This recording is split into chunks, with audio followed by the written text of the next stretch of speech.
سلام سلام ቤተሰብ ከመኒኹም ኣነ ሰላም እግዚአብሔር ይመስገን ከምቲ ኣነ ሰላም ዘለኽዋ ሰላምኩም ብዙሕ ተረፍ ይበለለይ ኣብ ሎማዓንቲ ከዓ ብደስ ልብል እየ መፅአኩም እናሪኢኹም ወኢኹም ኣብዚ ሰሙን እዚ ዩቱብ ተቐቢልኒ ብጣዕሚ እዩ ደስ ኢሉኒ ኣሕዋተይ ማዕረይ ከዓ ሰናይ ትምኒትኩም ዝገለፅኩምለይ የቀኒየለይ እና ሎማዓንቲ ለ ካብ ዝፈትያ ዘኽብራ መሓዛይ ማለት እዩ ዓብዪ ውህብቶ ተላኢኹንኒ እሞ ናብዚ ውህብቶ ከብለኩም እያ እና ኣሙዬ ማዕረይ የቀኒየለይ ዛንቤተዋይ ብጣዕሚ እዩ ደስ ኢሉኒ ተገዲስኪ ልለኣክለይ ውህብቶ ብጣዕሚ እዩ ደስ ኢሉኒ ኣሙዬ ማዕረይ ብልጥቲ መሓዛይ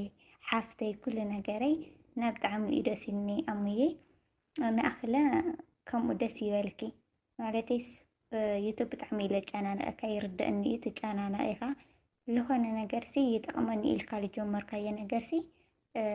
ከምዚ የቀናይልኸም ካዮ ነገርሲ ክትረክብ ተለካ ኢሉ ደስ ዝብለካ እና መፈፀምትኡ የርእኪ ዛንቤተዋይ ኣሙዬ ኢለ ናይ ደኻምኪ ፃማ የርእኪ ክብለክ ደልየ እያ ንኣሕዋተይ ማዕረይ ኢለ መበረታትዓኹም ኣይፈለየኒ እዚ ቪድዮ ክትሪእዎ ተለኹም ብላይክ ሞክርዎ ኢኹም ሳብስክራይብ ዘይገበርኩም ኣሕዋተይ ድማ ሳብስክራይብ ግበሩ ኢኹም ቤተሰብ ኮኑኒ ቤተሰብ ኢልኾንኩም ደሞ ከም ናይ ኩሉ ግዜ መበረታትዓኹም እና ሓልየትኩም ኣይፈለየኒ ሼር ሳብስክራይብ ኮመንት ኣይትረስዑ ማለት እዩ እና ላብዚ ውህብቶ ከብለኩም ሰላም ናሜል ዩቲዩብ ቻናል ተኸታተልቲ ከመኛኹም ድሕና ድኹም ኣነ ድሓነ እግዚአብሔር ይመስገን ከምዚ ኣነ ፅቡቅ ዘለኹ ፅቡቅ ክትህልዩ በዓልቲ ሙሉእ ተስፋ እየ እና ሎማዓንቲ ሒዘልኩም ዝመፃኹ ሜለይ ዩቲዩብ ስለዝተቐበላ ናይ እንኳዕ ደስ በለኪ መልእኽቲ ሒዘላ መፅአ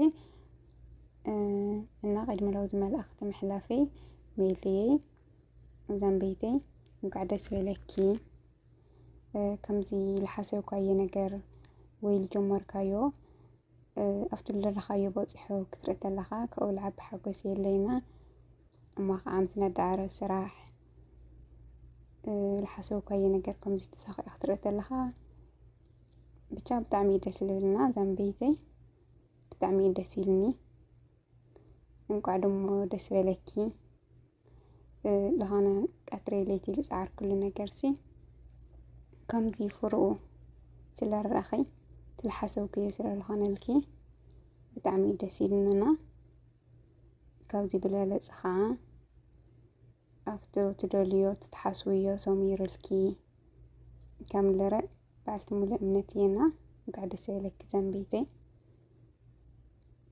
ይፈትወክም እየ ናየይ ልባም ናየይ የዋህ ዘብልላይ ይፈትወኪ እየ ዛንቤተይ እንኳዕ ደሞ ማሕዘይ ከምኪ ከምዚ ብርሑቕ ዝሪኣ እንኳዕ ኣይኮንክና ዛንቤተይ ይፈትውቱ እየ ልብለኪ እና ላብዛ መልእኽቲ ካብኡ ላብዛ ሒዘላ ዝመፃኹ መልእኽቲ ደሞ መዝሙር እያ ስለዝኸኣልኩ ዘይኮነስ ግን እዛ መዝሙር ስለ ደስ ዝበለትንሲ ሜለይ ደሞ ዩቱባ ስለዝተቐበለ ብጣዕሚ ደስ ኢሉና እዛ መዝሙር ክዝምረላ ኢለ እያ ተጋግኹ ናይ ያሬዱ ዜማ ድንግል ማርያም ኣደይ ህያብ ናተይ ኢኺ ናይ ያሬዱ ዜማ ድንግል ማርያም ኣደይ ህያብ ናተይ ኢኺ በየናይ ልሳነይ በየናይ ቃለይከ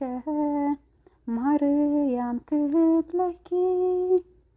በየናይ ልሳነይ በየናይ ቃለይከ ማርያም ክብለኪ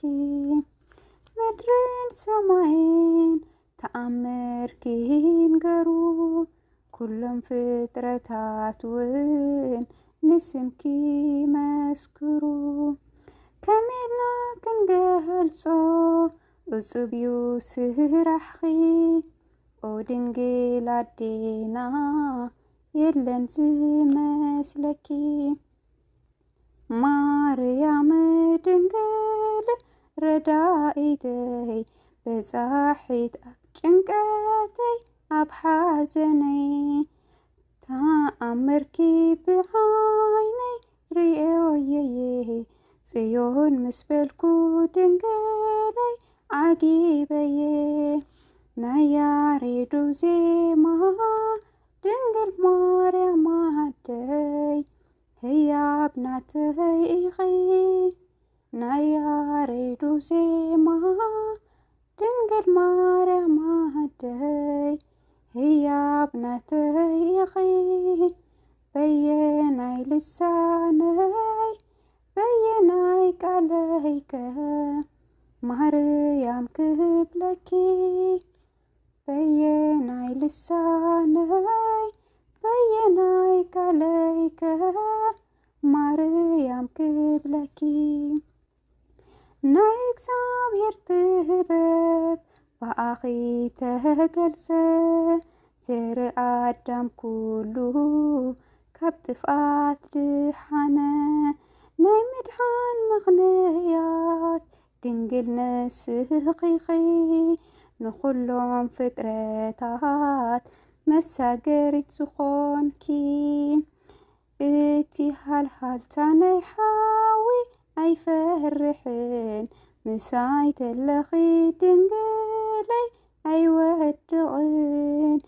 ኣብ ቅድሜኺ ደው ክብል ብምስጋና ማርያም ማርያም ክብለኪ ብትሕትና ናይ ያሬዱ ዜማ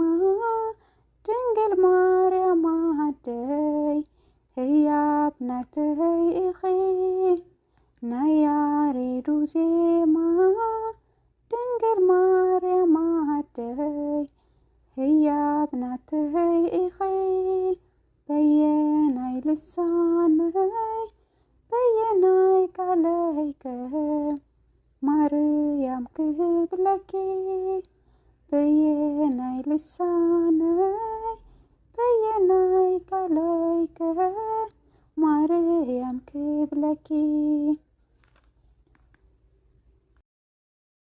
ወስብሐት ለእግዚአብሔር ወለወላዲቱ ድንግል ወለመስቀሉ ክቡር። እና ኮራት ተኸታተልቲ ሰብስክራይብ ሊገበርኩም ሰብስክራይብ ብምግባር ቤተሰብ ኩኑ። ቤተሰብ ለሆንኩም ደሞ ላይክ ሼር ብምግባር ኣተባብዕዋ። ያዕኒለይ